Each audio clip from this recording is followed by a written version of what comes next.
Boa tarde, pessoal. Sejam bem-vindos a mais uma live da agência Uva Convida. Dessa vez a gente teve que migrar aqui para o Teams, mas não tem problema, vamos continuar. Segue a programação maravilhosa. E, bom, hoje, no dia da abolição, a gente vai falar sobre um tema muito importante, né? A abolição da escravatura no Brasil, ela está completando hoje 133 anos. E a gente quer falar sobre o impacto que essa decisão causou no país, sobretudo na população negra, que foi liberta no papel, mas não foi necessariamente liberta na realidade, né? Por isso, o pesquisador Jefferson Belarmino de Freitas está com a gente hoje. Ele que é bacharel em Ciências Sociais e mestre em Sociologia pela Faculdade de Filosofia, Letras e Ciências Humanas da USP, e doutor em Sociologia pelo Instituto de Estudos Sociais e Políticos da UERJ. Além de também ser pesquisador e subcoordenador do Grupo de Estudos Multidisciplinares da Ação Afirmativa. Muito bem-vindo, Jefferson. Obrigada por estar com a gente hoje. E se você quiser falar umas palavrinhas breves. Bom, eu agradeço bastante o convite, né, feito na figura da Bárbara, né? Gêmea é difícil falar, né? Multidisciplinares não sai assim fluentemente, né? Eu já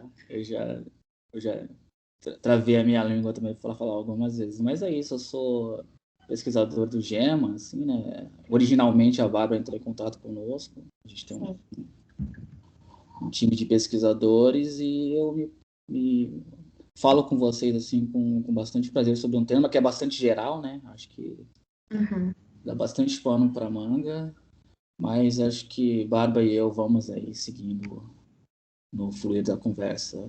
Obrigado. Nada. Então, acho que a gente pode começar com, né, a abolição, Princesa Isabel, sendo a Lei Áurea. Mas, enfim, a abolição, para muitos, ela não tem motivos para ser comemorada. E, por isso, muitas pessoas resolveram reverter o sentido dessa data, né? Principalmente diante dos últimos acontecimentos, enfim, que a gente vem presenciando. E hoje a gente tem muitas manifestações contra o racismo, também por esses motivos. A data foi ressignificada de uma forma simbólica de luta para mostrar que as coisas ainda precisam mudar, né? Como você enxerga essa movimentação, essa transformação, né, dessa data?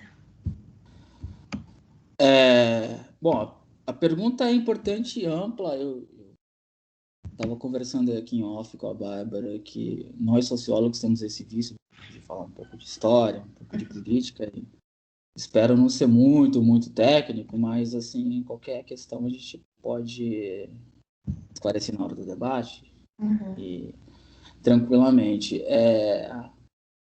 Quando eu recebi o convite e eu li o título de vocês, eu demorei um pouco para entender o porquê desse tema, né? Porque na minha cabeça, assim, a coisa tá tão focada já no 20 de novembro, né? Que eu simplesmente tinha apagado o 13 de maio da minha memória, né? Mas isso não é uma crítica ao evento, muito pelo contrário, né? Acho que a discussão é sempre pertinente. Mas né? A Fundação Cultural Palmares, né? Que hoje é ligada ao atual governo, né? Ela sempre foi encarregada de enaltecer a cultura negra e a gente tem visto um retrocesso, né? Porque começam a aparecer textos no site da instituição, né? Vangloriando o 13 de maio, né? E vangloriando, assim, de uma forma bastante caricata até, né? Eu diria. Porque toda essa questão da abolição, né? Ela é colocada numa espécie de chave da dádiva, assim, né? Parece que é aquela coisa que talvez em escolas hoje mais progressistas já seja mais discutido, né? Com professores mais progressistas, mas que eu aprendi quando criança mesmo, né? Sim, de onde eu vim, de que a abolição foi uma dádiva, assinada um dia ensolarado, em que as pessoas festejaram, né, aqui próximo de onde eu moro, aqui no é, centro do Rio de Janeiro. E a realidade foi outra, né? A abolição nunca foi uma dádiva. Houve levantes de negros ex-escravizados desde que chegaram no Brasil. sim. Assim, o mais famoso deles é o Quilombo dos Palmares, que foi o maior, né? Mas Uhum, também teve uma série de quilombos que existiram, sim. particularmente aqui na cidade do Rio de Janeiro, alguns dos quais urbanos até. Acho que poucas pessoas sabem, por exemplo, que na região da Lagoa Rodrigo de Freitas houve um quilombo no final do século XIX. No- Então já havia uma certa movimentação em prol da libertação por parte dos próprios escravizados, né? Sim.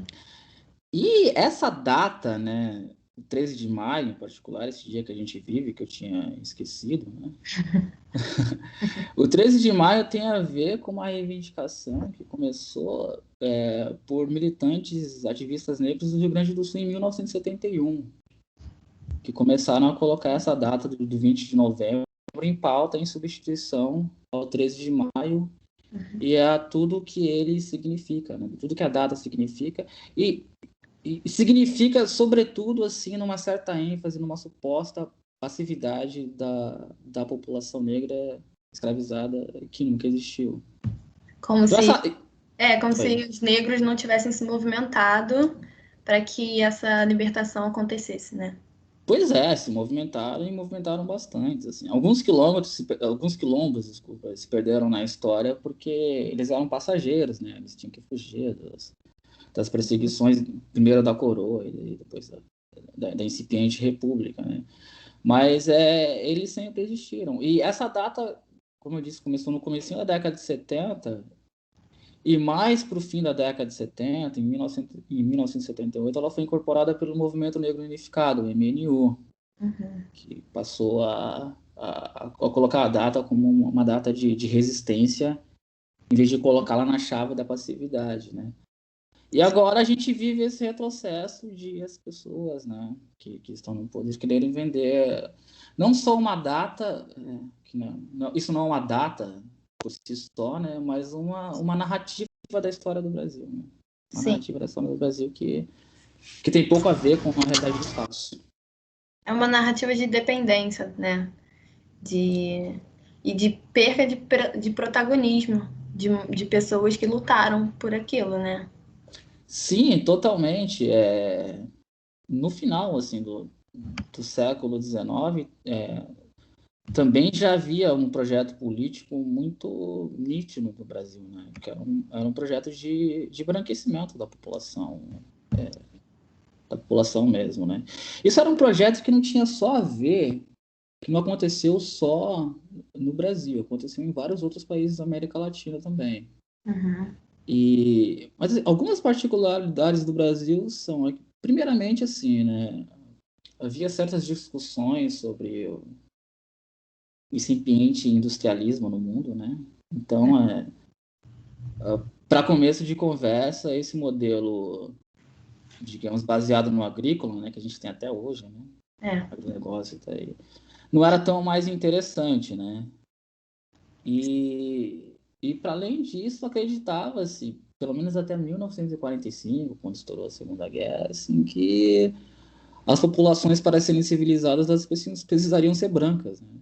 E então houve uma certa incorporação e facilidade para que grupos estrangeiros viessem para o Brasil, e um dos intuitos era o embranquecimento da população.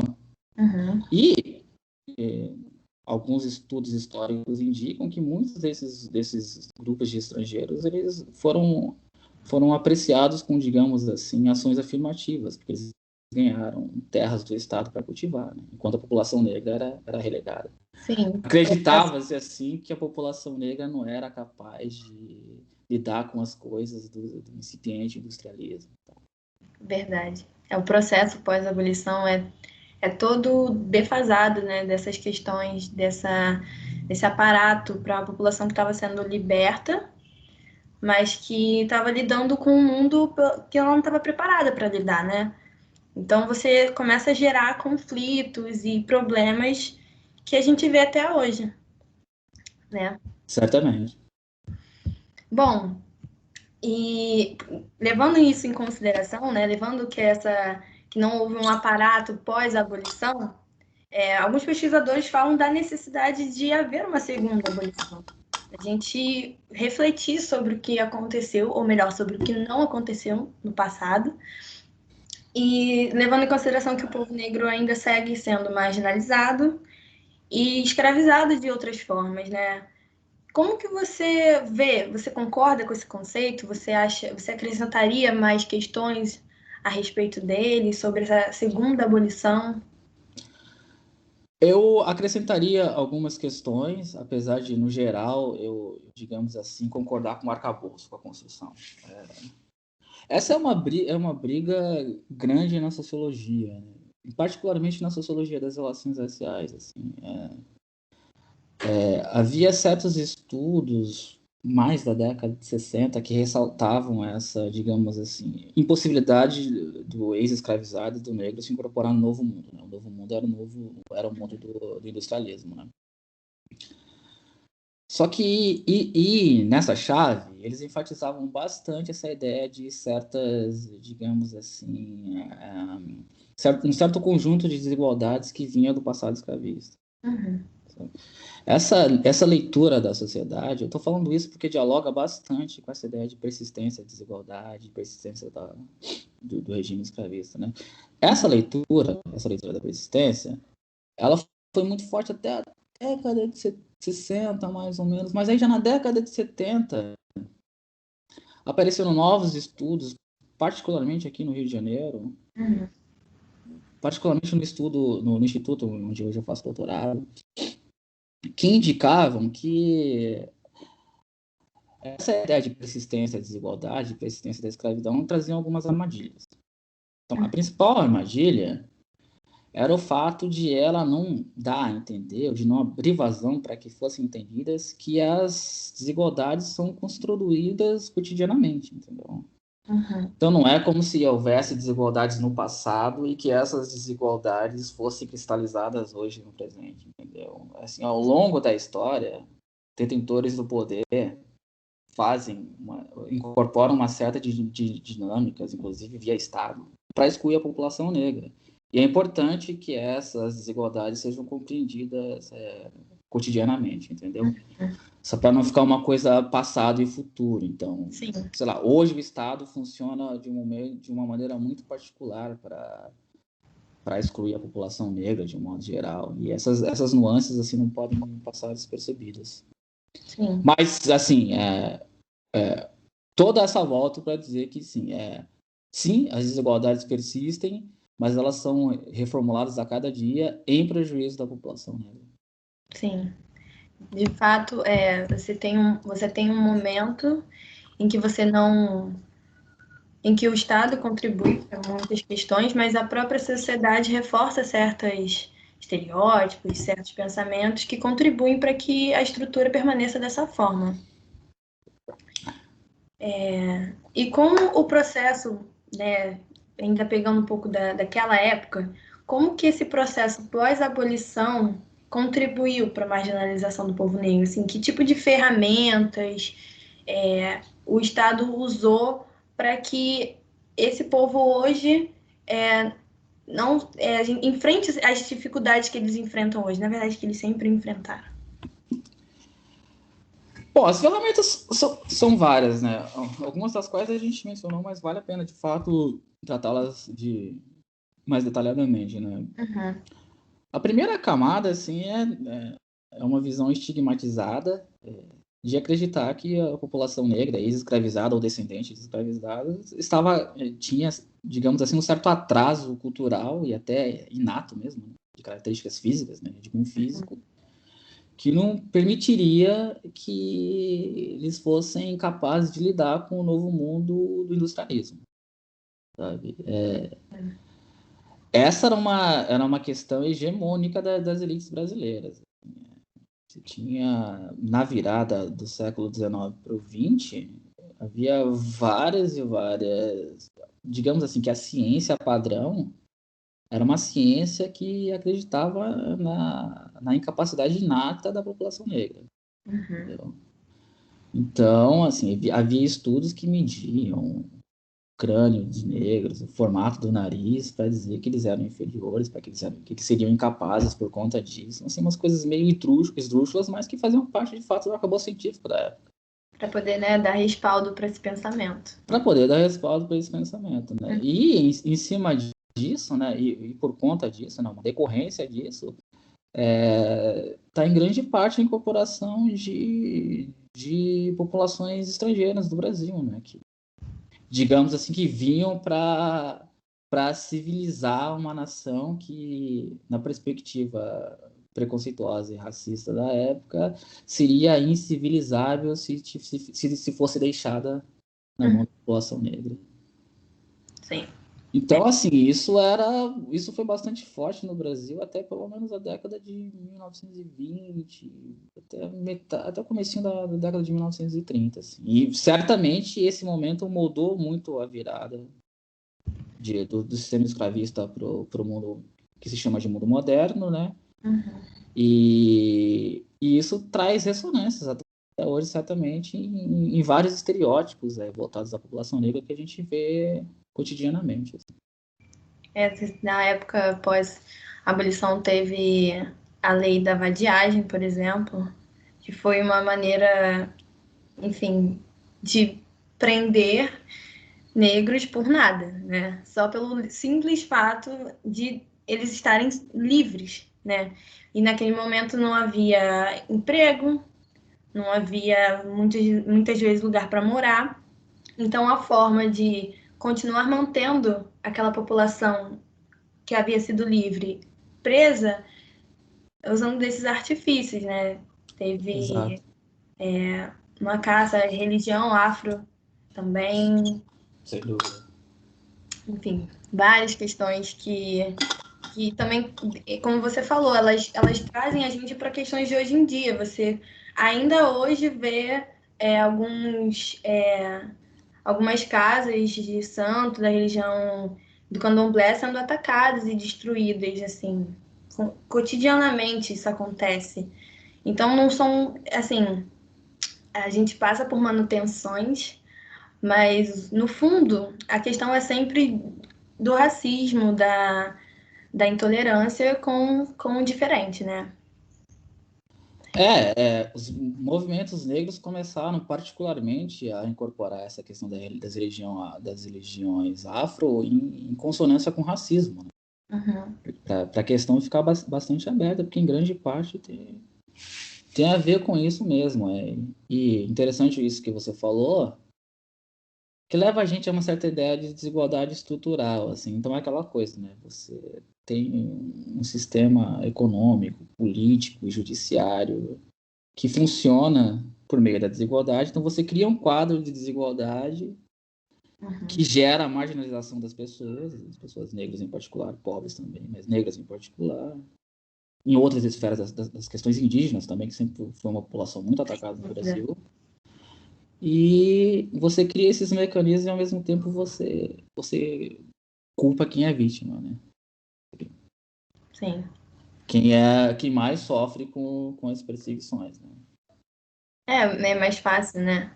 Transferir a culpa para o outro, ao invés de reconhecer, de fato, o que não foi feito, o que deveria ter sido feito. Bom, e trazendo ainda mais para a situação que nós vivemos hoje, de pandemia, né? No ano passado, uma nota técnica divulgada pelo Núcleo de Operações e Inteligência em Saúde da PUC-Rio mostrou que 55% das mortes por Covid eram de pessoas negras. E assim como o primeiro boletim socioepidemiológico de Covid-19 nas favelas, desenvolvido pela Fiocruz, revelou que a letalidade pela doença era maior em bairros com alta concentração de favelas. E a gente sabe que nessas comunidades você também tem uma população negra muito grande. Sem contar a situação do desemprego, né? Os negros também sofrem com maior desemprego, né? são afetados diretamente com todas essas quedas que a gente vem sofrendo durante a pandemia. Como a gente encara, enquanto sociedade, esses números tão díspares, assim, tão impactantes? Ótima questão. Eu participo de alguns fóruns representando o GEMA, o grupo de estudos do qual eu faço parte, né, alguns fóruns antirracistas e tal, algumas implementações, e essa é uma questão sempre em pauta nesses últimos tempos, né? Enfim, tem um conceito que hoje, nos últimos anos, diferentemente de quando eu entrei na faculdade, existe hoje em dia, assim, né, alguns estudos meio, digamos assim, mainstream das relações raciais no Brasil, assim. Então, um dos termos, assim, que é bastante utilizado hoje, começou a ser construído na década de 90, mais ou menos, então, é a ideia de racismo estrutural.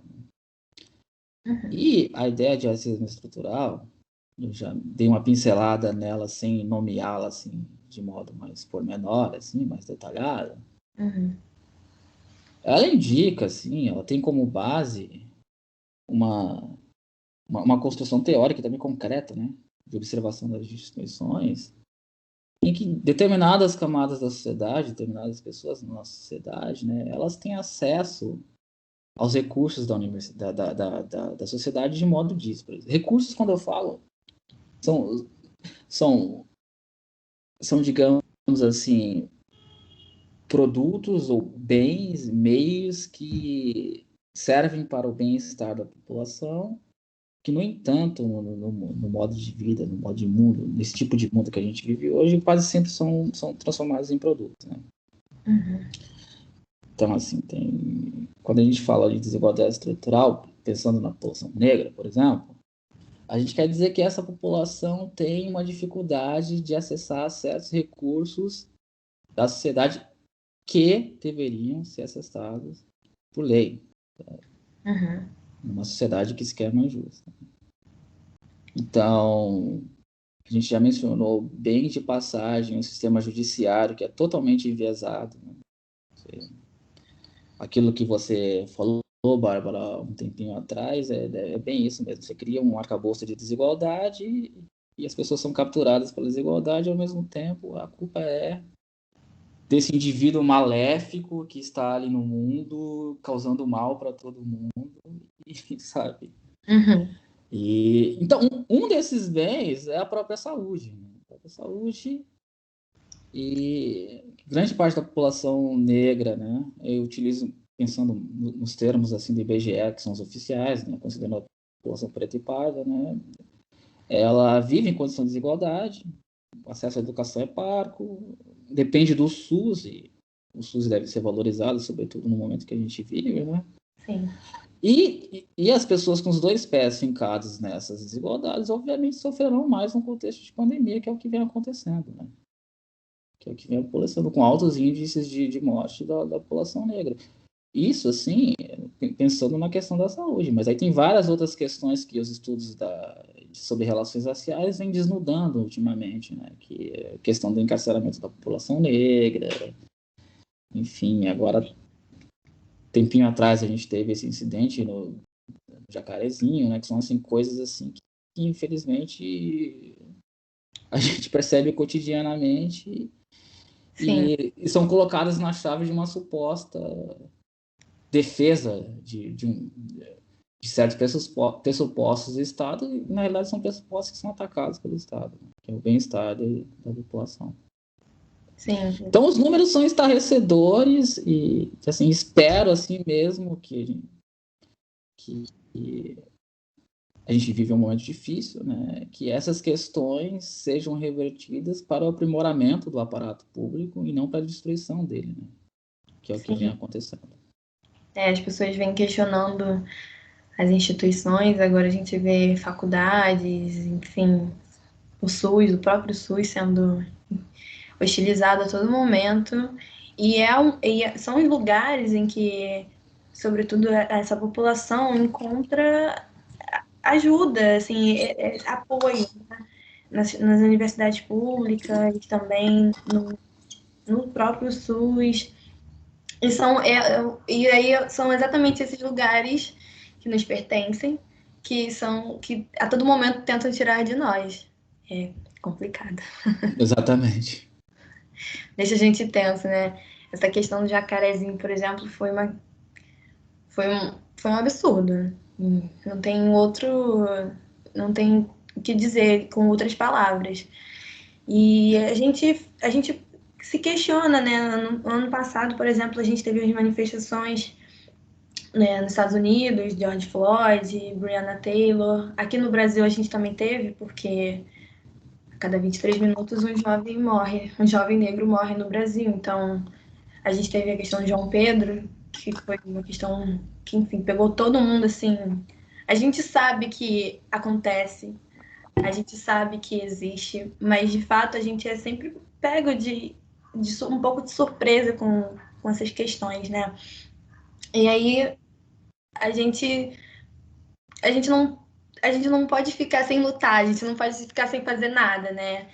E é por isso também que ressignificar certas datas e lutar como as pessoas podem é importante, né? Sim, sim, certamente. Todos esses exemplos que você mencionou, insisto, né? Eles não são casos isolados, né? Eles são um reflexo de como as nossas instituições funcionam, né?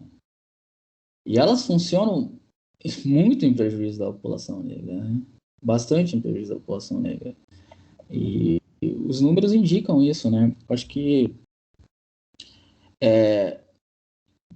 sobretudo com a ascensão desse novo governo, né?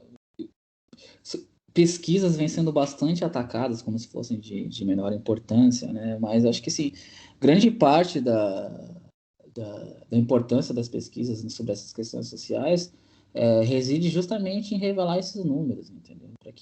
Para que ações sejam feitas, né? E o modo como as instituições, voltando, elas funcionam no Brasil, elas só reforçam essa exclusão, né? E alguns dos exemplos que você citou são, são exemplos que acabam, são exemplos letais, né? Exemplos Sim. letais. A gente,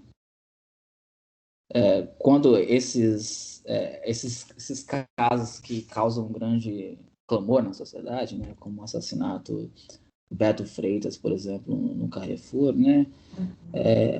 Grande parte da população negra, e eu diria assim, muitos homens negros já passaram por situações similares. Entendeu? São coisas que deixam você meio, sabe? Sim. Como é que eu Você vou. traz para você também. Posso comprar o meu café tranquilamente? Parece que não, né? É, Você já fica com um trejeito do tipo, melhor, sei lá.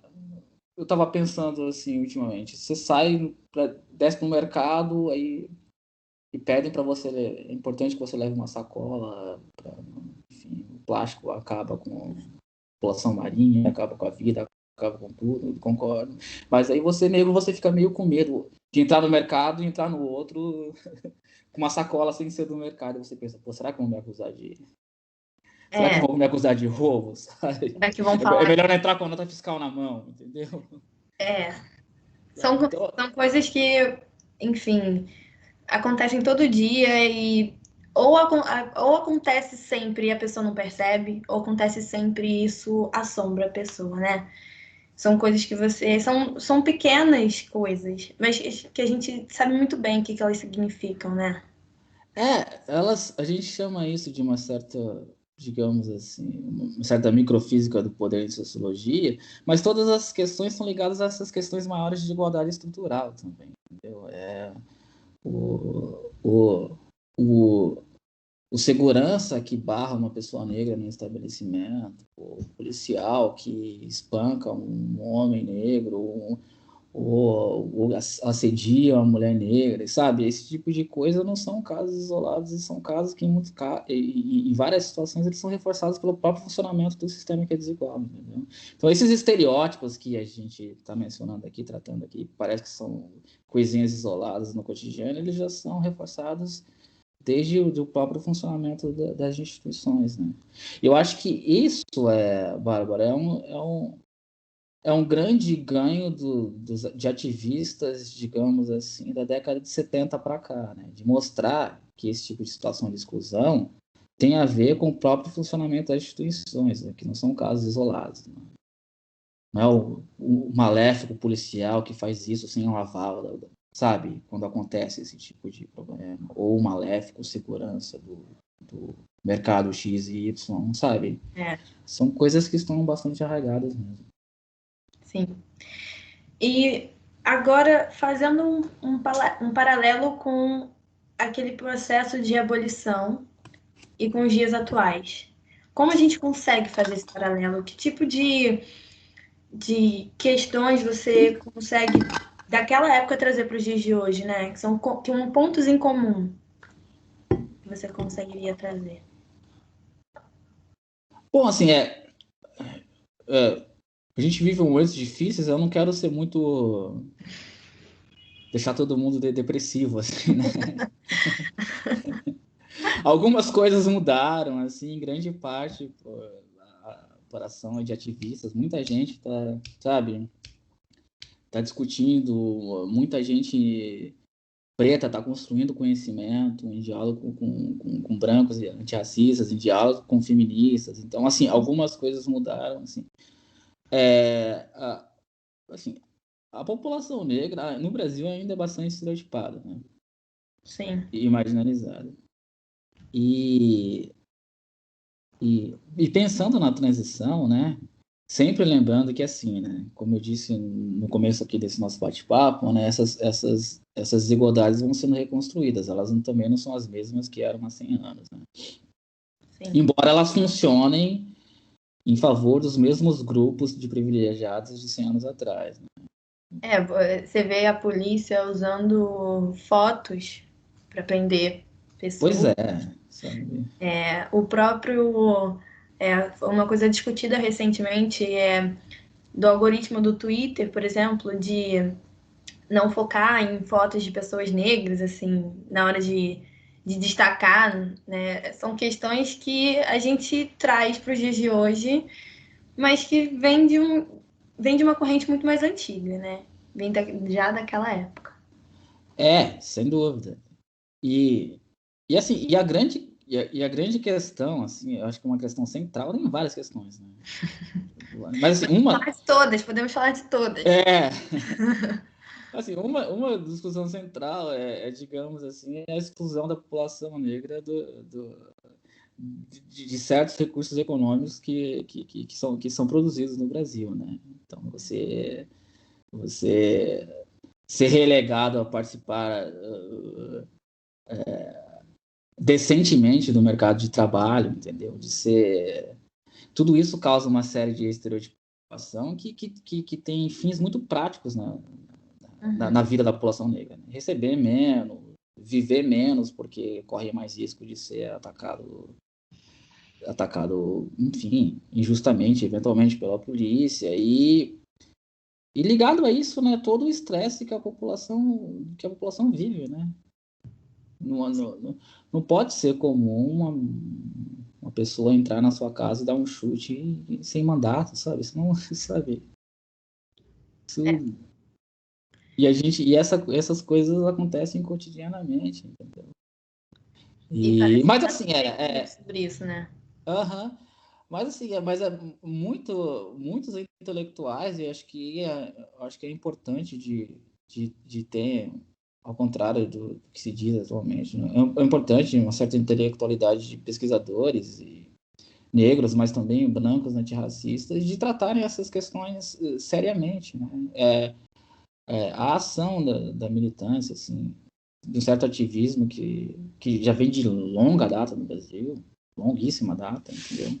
Mas agora tá mais arraigada no nosso país. Acho que sobretudo, e isso os estudos indicam a partir da instalação de cotas nas universidades, começa a surgir uma nova geração de pesquisadores que vem de sempre lugares... questionada. Exatamente. Sim. Sempre rola uma grande discussão, enfim, toda uma explicação e que nunca termina, né? Quer dizer, todo ano a discussão é a mesma. São questionados, mas hoje estão ocupando, pelo menos um pouco mais do que era no passado, um espaço de reposição de poder que é muito importante, né? Com certeza. Que é bastante importante, que deve ser de fato preenchido, né? E isso, assim, se hoje em dia, por exemplo, a gente tem uma discussão aqui, como essa que a gente está tendo, um bate-papo, e se a gente pega um livro que assim, sociólogo é chato, né? Sociólogo vai ficar lendo o livro e vai ficar procurando vácuos no argumento, vácuo nos dados e tudo mais. Mas assim, é um grande ganho a gente ter alguns livros assim que tratam sobre o tema do racismo de um modo geral, que estão mais propensos a estar abertos para o grande público, né? E tudo isso tem a ver com a atividade de pessoas antirracistas de um modo geral e de pesquisadores negros e brancos nas universidades. Várias guinadas foram dadas nesse sentido, assim, né? Eu percebo, assim, eu entrei na universidade no começo dos anos 2000, eu percebo, e eu participo de um grupo de estudos, tem estagiários, pessoas mais novas, eu percebo que o conjunto de preocupações das pessoas é totalmente diferente dos que tinham na minha época, assim, que pouco se falava de racismo, por exemplo, razoavelmente feminismo, definitivamente não se falava do que a gente chama ou pouco se falava de intersecção, né? Que é como essas ideias de raça e gênero e classe se juntam para criar uma exclusão da população, né? Então a gente vê uma geração, uma nova geração, assim, que está muito mais antenada com esses temas, assim. Inclusive causa um pane, assim, na cabeça de professores mais conservadores, assim, que acham tudo, né? Mesmo sendo de esquerda, às vezes, e tal, né? Então, acho que tem uma certa coisa rolando aí também, que as igualdades persistem, mas tem gente muito séria militando, fazendo pesquisa, ou fazendo as duas coisas aí no mundão, né? Sim, sim, se juntando para, enfim, não ficar calado, que é uma coisa que também traz daquela época, né? Se a gente diz que a abolição não foi uma questão passiva, que o povo negro não foi salvo por ninguém, né? Que foi depois de muita luta, essa luta continua. Para mim, assim, particularmente, talvez seja um dos grandes paralelos daquela época para os dias de hoje, assim. A gente nunca parou de lutar. Essa é a Sim, questão. Tanto sim, lá quanto cá. sim, se a gente vê na história do Brasil, isso aconteceu em diversas esferas. A gente tem escritores no final do século XIX que já debatiam a questão da abolição. Um escritor que eu gosto bastante, Lima Barreto, por exemplo, já tratava isso nas suas obras, entendeu? Já discutia o racismo, já discutia uma certa mania de embranquecimento da população. E houve grupos de militantes na década de 30 e 40 que trataram a questão. Pode ter sido de a maneira como foi tratada era a maneira que dava para tratar na época. Hoje a gente faz uma ou outra crítica e tudo mais, mas trouxeram algumas questões à tona sobre a importância, por exemplo, da beleza negra, a importância de negros e negras frequentarem e ocuparem espaços de poder. Na década de 50 teve o Teatro Experimental do Negro, Dias do Nascimento, sabe? Que já discutia ações afirmativas na década de 50. Ontem eu vi que seria, lendo o jornal, eu gosto de ler bastante, que seria o aniversário de 100 anos da atriz Ruth Souza. Ela fazia parte dessa movimentação e foi precursora no Teatro Experimental do Negro, sempre tentando papéis assim que não fossem estigmatizados, que não fossem a velha história da mulher negra sendo retratada como empregada doméstica. Histórias, né? Isso. Contar novas narrativas, abrir novos espaços e tal. Então, essa movimentação, ela sempre houve, né? Acho que a despeito do 13 de maio, né? Pois é. E eu tava refletindo, né? Você tem mais de 300 anos de escravidão, você teve. O Brasil foi o último a, de fato, abolir essa escravidão, mesmo que no papel. E a gente tem 133 anos desde que a lei foi assinada. Então, é pouquíssimo tempo que os negros têm de libertação, né? É muito estranho você pensar dessa forma, né? Tantos anos de escravidão oficializada, pouco tempo desde que ela foi mudada, né? E como lidar com tudo isso, né? Como ser um negro no Brasil tendo que lidar com todas essas questões, tanto de antigamente quanto da atualidade? Como que você acha que se desenvolve isso? Bom, eu acho difícil, né? É difícil Não, lidar com com isso. certeza. Dificílimo. Mas Mas como, assim, como tornar, não sei se a eu palavra é entendi. confortável, mas enfim. Assim, eu acho que talvez eu entre em contradição com o que eu falei, de tentar ser um pouquinho mais otimista. Mas às vezes a gente não aguenta, ou simplesmente não consegue, né? É que além de todas essas questões que você mencionou de a gente ter vivido séculos e séculos com o regime escravista, né? A gente também lida com uma questão que é bastante forte hoje, né? Bastante contemporânea, que é a fragilidade da nossa democracia também, né? A gente vive um certo retrocesso, né? Por exemplo. Então a gente vive uma situação que cria um caldo assim que é muito desvantajoso para a população negra, né? O que eu posso dizer contra isso assim lembro bastante intelectuais negros de diversas partes do mundo, assim, minimamente a gente praticar uma solidariedade entre negros e negros, entre racistas e aliança com feministas e tal. Eu acho que no momento como o atual é essencial, né? Essencial porque a gente vive isolado nesse mundo maluco, né? E se a gente perder o contato, às vezes a gente meio que perde a esperança, né? E as manchetes assim nos jornais não são muito animadoras, né? Os acontecimentos não são muito animadores, né? Acho que com a exceção, né? E aí trazendo uma camada a mais de dificuldade, com a exceção de que essas coisas assim sempre aconteceram no Brasil, infelizmente. Assim, pegar um evento, por exemplo, o evento do Beto Freitas no Carrefour no Sul. Quantas e quantas vezes isso já aconteceu no Brasil? É uma coisa, enfim, que todo mundo ouve, todo mundo viu, e simplesmente a gente vive um momento em que essas coisas são mais escancaradas, né? Por conta de, sei lá, avanço tecnológico, mas também por conta de manifestações, né? De manifestações de ativistas e de pessoas que têm ideais mais democráticos arraigados na vida. Sim. E, e é isso, né? Acho que laços de solidariedade, mais do que nunca, são importantíssimos, né? E agora, assim, e sempre, ao meu ver, né, sempre em diálogo com mudanças no próprio modo de funcionamento da coisa, né, do Estado, né? Porque, assim,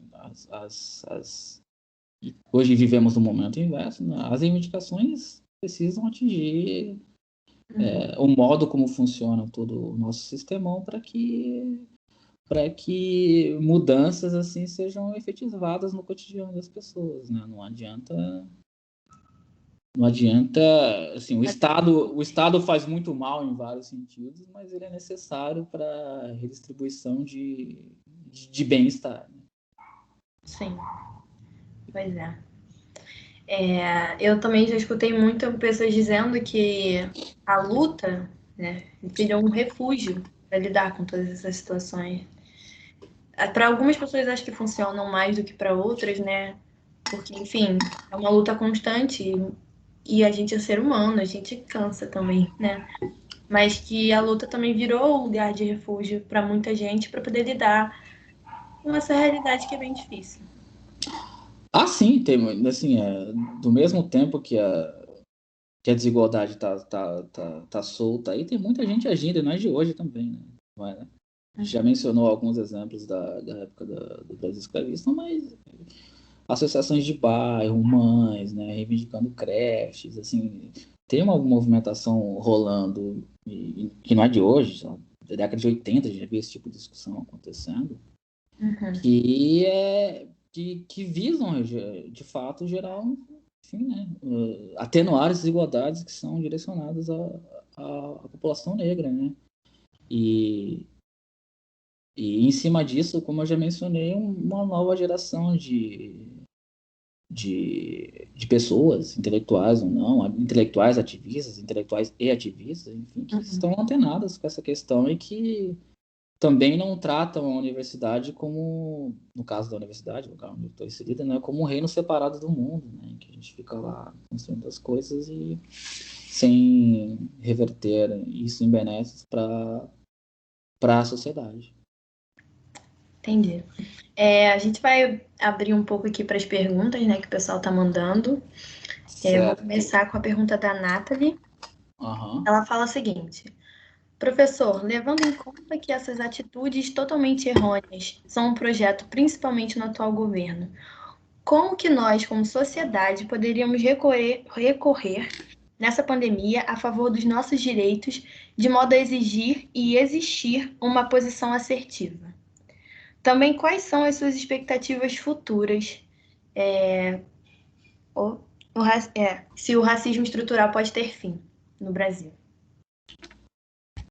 Bom, Nathalie, né? Isso. Bom, Nathalie, perguntas difíceis que testam a minha fé, né? É, é, assim, como eu disse, assim, existem vários segmentos da sociedade que dialogam ou não com o Estado, que têm pautas assim muito interessantes que visam atenuar desigualdades, né? Grupos de mães, associações de moradores de bairro. Infelizmente, a gente vive em um momento, e a minha resposta é mais negativa do que eu gostaria, né? A gente vive um momento em que essas reivindicações têm pouca ou quase nenhuma espaço no Estado. A gente já teve momentos, assim, algumas das pautas de militantes negros da década de 70, por exemplo, para falar de um Brasil mais contemporâneo, foram incorporadas pelo Estado, dentre as quais as ações afirmativas, mas também, e fazendo uma propaganda, o grupo de estudos que eu participo, grupo de estudos multidisciplinares da ação afirmativa, tem vários estudos que indicam a falta de representatividade, por exemplo, de negros na publicidade, no cinema, entendeu? Então, vários nichos de desigualdade foram sendo atacados nos últimos anos e uma, digamos, ação conjunta entre intelectuais e ativistas, sabe? Então, algumas coisas assim, melhoraram. Agora, sobre o racismo estrutural, e aí vem a minha afirmação mais deprê, digamos assim. A realidade é que a gente nunca viveu num país que não foi racista. Acho que é isso. Estruturalmente. Sim. E quando eu digo estruturalmente, eu quero dizer, a gente nunca viveu no Brasil e que as instituições não eram reforçadas por práticas racistas. Exclusão, a Bárbara citou a lei da vadiagem, enfim, a gente poderia citar um monte.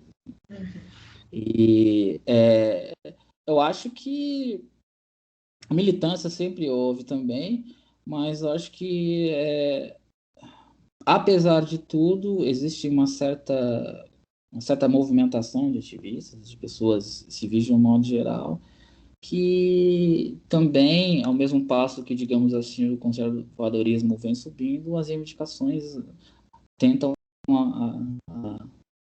acompanhar essa dinâmica para atenuá-las, assim, sabe? Mas uma triste verdade é que a gente nunca viveu num país que não foi racista, entendeu? Estruturalmente. E aí isso fica mais difícil, viu, Nathalie, de pensar que ele pode não ser mais um dia. A gente não vai deixar de lutar, de, enfim, buscar, mas de fato não vai ser fácil, né? Bom, Assim, só um adendo, desculpa, assim, por exemplo, a gente tem. Eu estava anotando. Quando eu cresci, eu quase não via, por exemplo, negros e negras em comerciais de TV e tal. Eu percebo que isso é uma coisa que vem mudando, assim, ultimamente, sabe? Eu acho que reivindicações sobre uma certa bandeira da diversidade, por exemplo, já vem entrando em instituições privadas e públicas. E eu acho que isso é um avanço a ser comemorado. Porém, Porém, é só uma parte do problema, né?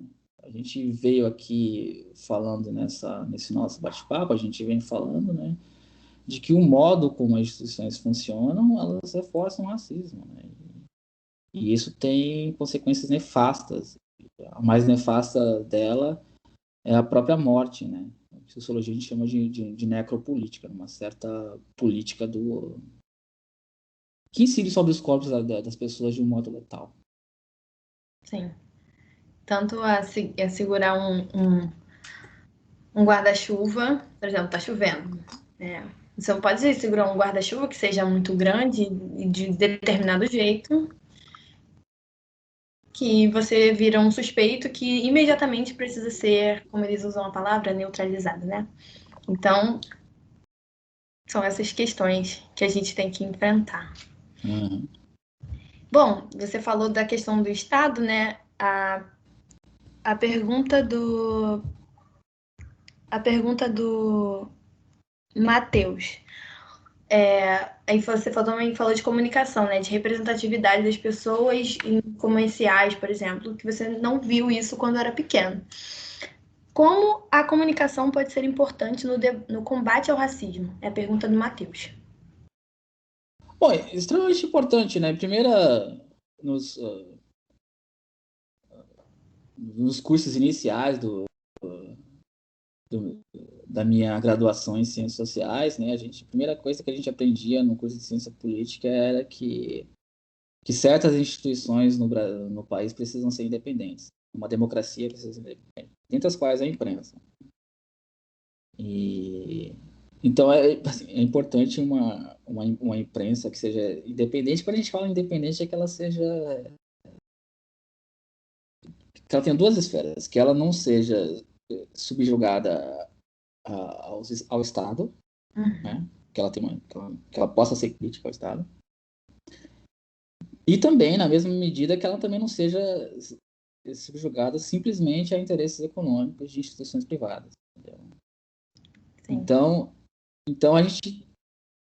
uma democracia depende de um certo arranjo para que essas questões sejam equilibradas. E é importante a multiplicidade da imprensa e que a imprensa seja preenchida por pessoas que têm visões diferentes, que preferivelmente, né, que tem um mínimo de princípio democrático arraigado, né, em suas atividades, né, de investigação e que não é necessariamente o que acontece, né? Não é necessariamente o que acontece. Falando especificamente de pautas raciais, assim, e pensando na grande imprensa, a gente aqui no Gema a gente dialoga com muitos jornalistas e querem conversar com a gente sobre as pesquisas, é sempre legal, e a gente sempre fica com aquele receio, né? Meu Deus do céu, o que vai... E também, né, assim, né, já que vocês não dão comunicação, né, é um cotidiano puxado, né? As pessoas às vezes recebem uma pauta em cima da hora. Mas, assim, por exemplo, eu percebo que nessa pauta das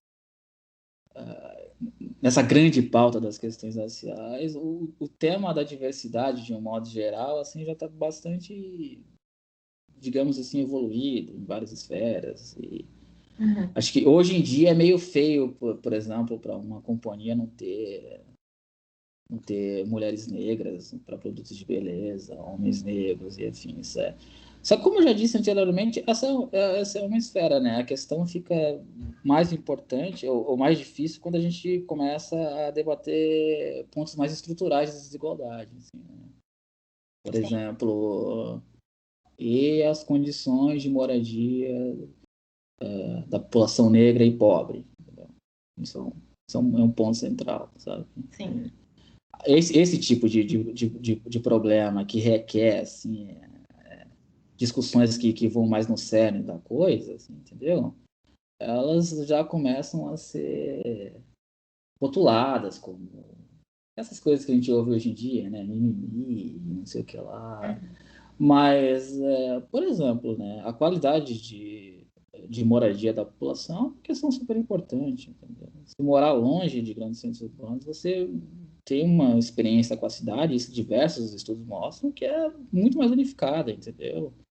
Você mora longe, você mora em algum lugar do extremo da Baixada e trabalhar no centro do Rio, no contexto como o atual, você está mais propenso, por exemplo, a pegar doenças e, no caso, uma letal agora, né? Mais uma coisa letal na vida da população, que incide mais sobre determinados segmentos da população.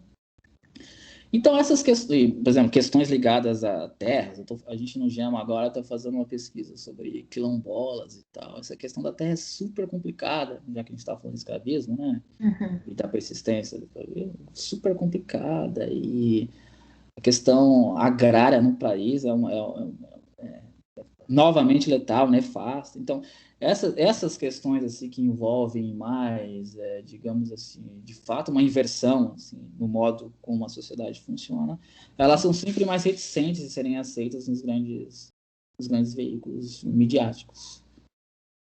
Sim. Mas continuamos, né? Bom, uma outra pergunta é da Indaiá. Boa tarde, professor. Você poderia falar da importância de projetos político-pedagógicos para uma perspectiva no processo educacional antirracista? Ótima pergunta. A gente não. Indaiá, né? Isso, Indaiá. Ótima pergunta, Indaiá. De fato, isso tem muito a ver com o local que eu estou mais inserido há alguns anos, assim, né? Que é a universidade, né? Eu acho que esse é um grande ganho das novas gerações também de, digamos assim, discutir uma certa universalidade do ensino, digamos. Entendeu? O modo como escolas eram... Um exemplo que eu estava conversando com amigos tempos atrás, assim, uma coisa que parece banal, assim, na minha infância. Eu cresci num lugar na zona sul de São Paulo, e em que uma professora uma vez, eu me lembro como se fosse na quinta série, e minha família é imigrantes nordestinos que foram para São Paulo, né? Sim. Por alguma razão, o irmão meu mais velho gostava de ler literatura de cordel, e ele deixou uns livros de literatura de cordel em casa, e a professora falou, vocês terão que ler algum livro. Eu falei, pô, professora, eu vou ler literatura de cordel. Ela falou assim, não, mas isso não é literatura. Sabe, então não sabe essas pequenas coisas assim, né, que começaram a ser discutidas com uma perspectiva, digamos assim, decolonial. Uhum. Os certos modos de conhecimento que não passem necessariamente por um eurocentrismo, entendeu? A gente reconhecer a particularidade do conhecimento e como essas particularidades podem ajudar no aprendizado das pessoas que têm realidades que são distintas, entendeu? Sim. Eu falei sobre o estudo sobre quilombolas, um jovem negro, uma mulher negra que cresce numa comunidade quilombola tem problemas muito particulares para lidar, entendeu? E o aprendizado dessa pessoa pode ser muito mais interessante se ela conseguir lidar, se ela for, se ela for possibilitada de tratar de questões que tenham a ver com a sua experiência, entendeu? Uhum. E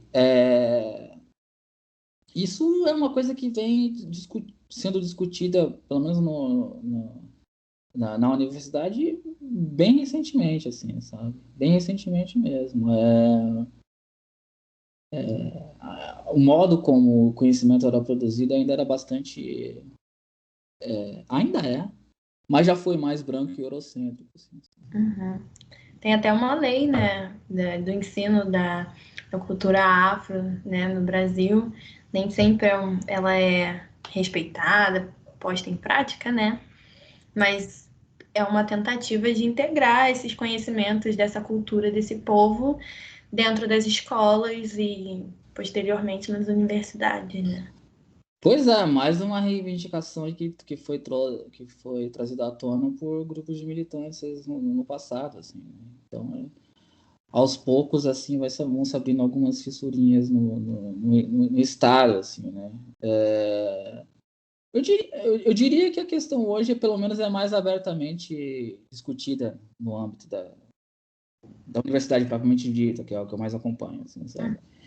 E algumas coisas simplesmente pegam mal, né? Pô, sabe? Pega mal, sabe? A gente não pode ficar agindo como se o jogo não tivesse mudado em alguma instância, assim, né? Sim. Não dá para ficar tendo uma história linear e única, com base em meia dúzia de famílias que fazem parte de um ciclo de reprodução de poder já histórico, assim, né? Verdade. Bom, essa pergunta aqui é da professora Daniela, tá? Uhum. Ela diz o seguinte: professor, eu gostaria que você comentasse a infeliz fala de Paulo Guedes, falando que os filhos de porteiros em universidades. De que forma as ações afirmativas são necessárias neste ambiente tão essencial que é a universidade, né? Pois é, né, professora Daniela? Não foi a primeira vez, né? Não. Eu queria chamar a atenção para um aspecto que fica meio escondido dessa questão, e depois eu entro nela, provavelmente, até que assim, né? É que grande parte, assim, quando eu falei da grande imprensa, grande parte da imprensa, hoje pelo menos, alguns jornais criticam o atual presidente, mas não criticam o projeto econômico do presidente. Assim. Então parece que algumas falas do responsável pela economia, né, o Paulo Guedes, parece que elas são falas técnicas. Né? Ficou uma coisa do tipo, olha, esse pessoal de cabeça atrasada, antidemocrático, não deixa o pessoal técnico trabalhar. E o pessoal técnico é o Paulo Guedes falando essas coisas. Né? Com um projeto assim a gente estava falando de importância das instituições públicas, com um projeto que vai na contramão disso, né? Que é de destruição das instituições públicas, né? Cada vez pior. Pois é. E essa é a técnica, isso é o que se chama de intervenção técnica, né? Assim, né? A gente vive num ambiente, né? Isso tem muito a ver com o que a gente vem falando aqui nessa conversa, né? Em que a gente descobriu que a diversidade, inclusive do conhecimento, é importante para todo mundo, né? E que o advento de pessoas que vêm das camadas populares, assim, só é um ganho para a universidade, entendeu? Só é um ganho para o tipo de conhecimento que é produzido no país em várias esferas, entendeu? Não é o que o atual governo acredita, né? É. Não é o que o atual governo acredita. Mas a despeito do que se fala, né? Algum avanço houve, né? Acho que a política de cotas aqui, eu entrei na universidade no momento em que não havia essa política, né? Começou em 2003 aqui na UERJ, que foi a primeira instituição. A UNEB foi outra na Bahia a fazer também. E essa política já vem criando uma geração de pessoas que trazem questões críticas, né? Raciais, de gênero, ligadas ao público LGBT. Eu sempre fico com medo de falar que eu não acompanho de siglas, mas ligadas ao público, digamos assim, LGBT, que antigamente não tinha espaço nesse nicho tão importante de reprodução de poder e reconhecimento, né? O ministro também disse outra coisa, né, de que como é que é? Que até a doméstica estava indo para Sim, Disney, né? sim. Enfim. Teve a taxação dos livros, né? A taxação dos livros, né, com a famosa e infeliz frase, mais uma, né, de que pobre não lê, né? Tipo, É. foi pior do que a minha professora da quinta série falando que eu não sei lá o que é pior, mas enfim. Engraçado você ter abordado essa questão da literatura de cordel, porque a lembrança que eu tenho da escola, né, quando eu acessei essa informação, essa literatura, foi diferente.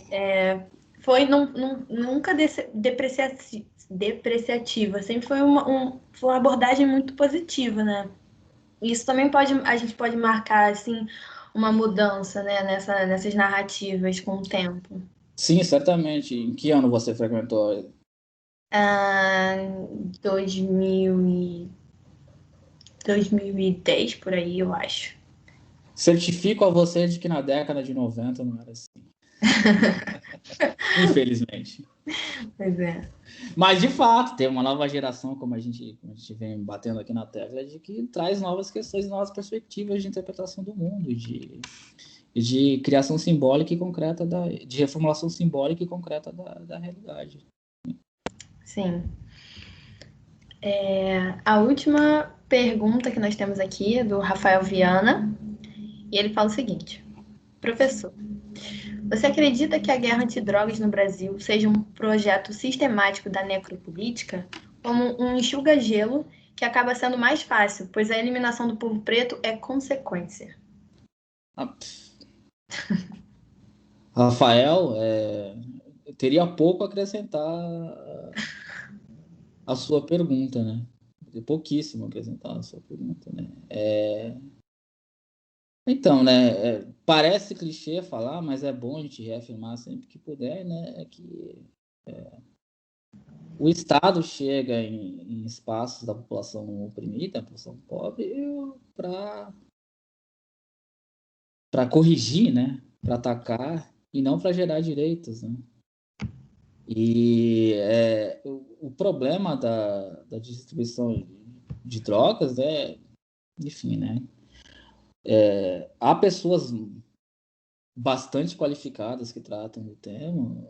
Eu citaria a Angela Davis, que talvez seja a mais famosa, né? Que deu uma guinada para discutir essa questão mais abertamente, ligando drogas, racismo e sistema penitenciário, mas que vê isso como, de fato, um braço de exclusão, quando não extermínio, da população negra. Tem um caso, às vezes eu gosto de contar um caso. Durante um tempo, fui pesquisadora visitante na Universidade da Califórnia, em Berkeley, que fica na região de São Francisco. São Francisco é um lugar na Califórnia que até meio parece com um rio, assim. Então, tem uma baía no meio, e do lado da baía de lá fica a Universidade de Berkeley, que seria uma espécie de Niterói da região de São Francisco. E eu trabalhei eu me alugou uma casa, uma pessoa que virou super minha amiga, que ela trabalhava como enfermeira numa dessas grandes prisões dos Estados Unidos, né? E ela me contou um relato de que ela começou a passar muito mal psicologicamente, porque ela trabalhava numa cidade do interior da Califórnia, e que a população toda da cidade era branca, mas ela entrava no presídio e a população encarcerada em massa era negra ou latina. Então vinha aquela coisa, uma cidadezinha branca com IDH lá em cima, dela entrava, só tinha negros encarcerados, sabe? Isso não é uma realidade distante da brasileira, sabe? Sim. Não, e assim, e a gente fala de algumas questões diaspóricas, né? E quando a gente fala de diáspora, esse espalhamento compulsório das populações negras ao longo dos países, né, do mundo, atravessando o Atlântico. Mas isso não deve ser tratado só de uma chave, a partir de uma chave festiva, né, de, olha, como a cultura é importante, não que não seja, mas, assim, infelizmente, existem pontos de contato ligados à desigualdade e que dizem muito, assim, infelizmente, de uma realidade das populações negras ao longo dos continentes, né? E eu falo isso porque, infelizmente, o encarceramento da população é um desses pontos de contato.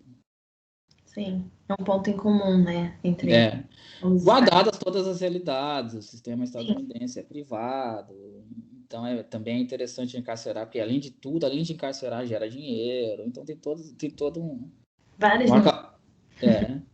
um arcabouço mercadológico aí envolvido, mas a gente sabe que no país em que a gente vive, atualmente, para muitas pessoas, não seria um projeto interessante de encarcerar a população negra. É um projeto interessante de encarcerar a população negra, mas além disso, lucrar em cima desse encarceramento, lucrar financeiramente. De fato. Felizmente, né? Exato. A última pergunta para a gente encerrar nosso papo de hoje é a Tatiana, e ela diz o seguinte: qual o melhor ou os melhores exemplos que podemos deixar para as próximas gerações para que elas não reproduzam o racismo, pensando no dia a dia? Bom, né? Tatiana, outra pergunta importantíssima, né? Primeiramente, o básico dos básicos dos básicos, e a gente vive algumas situações em que a gente nem o básico a gente tem, né? Mas, assim, incentivar uma educação antirracista, né? Por favor, né? Sim. Pessoas da minha geração cresceram, assim, tenho 40 anos. Então, quando eu cresci na década de 90, assim, era uma coisa de pedagogia da violência mesmo, né? Você não tem muito aparo em casa, exceto famílias muito intelectuais que não fazem parte, assim, infelizmente, do geral da população negra, né? Uhum. Mas em que essas questões são discutidas, né?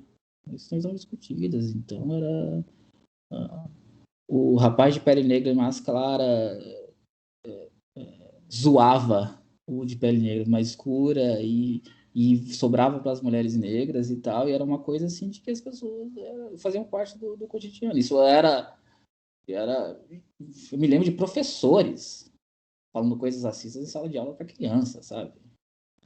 Eu também tive essa experiência, infelizmente. Assim, sou mais velho que você, mas eu não tô assim falando de um passado muito longínquo, não, sabe? Então é isso, né? Eu acho que trazer essas questões raciais, de gênero, de igualdade de um modo geral, para um âmbito mais democrático, né? Democrático e que as pessoas pelo menos assim estejam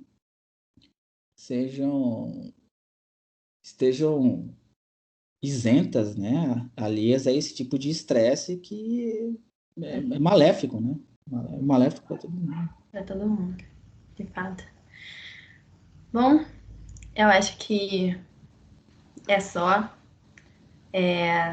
A gente poderia ficar aqui falando sobre isso por tanto tempo.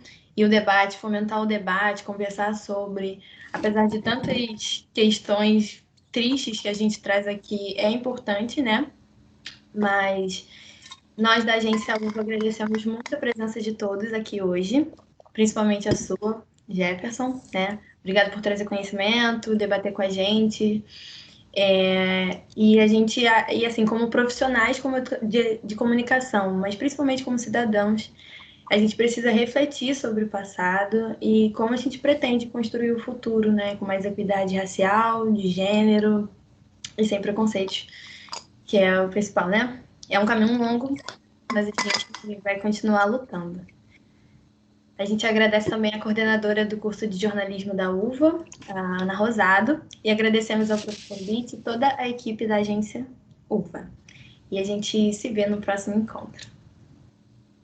Muito obrigado, eu novamente agradeço a oportunidade. Legal conversar com vocês. Esse momento de pandemia que a gente vive, né? Seria de repente mais interessante se pudesse ser ao vivo, mas não pode. Como não pode, a questão não pode parar e é importante que ela seja discutida. E eu só agradeço as intervenções, as perguntas, agradeço a agência de um modo geral e a Bárbara em particular, que entrou em contato comigo e que resolveu uns problemas técnicos aí offline. E é isso. E, no mais, dizer a vocês que caso apareça alguma questão, alguma coisa que vocês queiram mencionar, queiram trocar ideia, vocês podem mandar por e-mail. Esse veículo esse formato já meio antigo, né, que é o e-mail, mas eu acho que eu costumo responder assim as coisas que aparecem e só agradecer mesmo. Prazer meu. Muito obrigada, pessoal. Se vocês quiserem o e-mail dele, é só entrar em contato com a agência, tá? Que a gente passa para vocês. Muito obrigada, Perfeito. Jefferson. Boa noite, pessoal. Valeu. Boa E até noite. a próxima. Tchauzinho.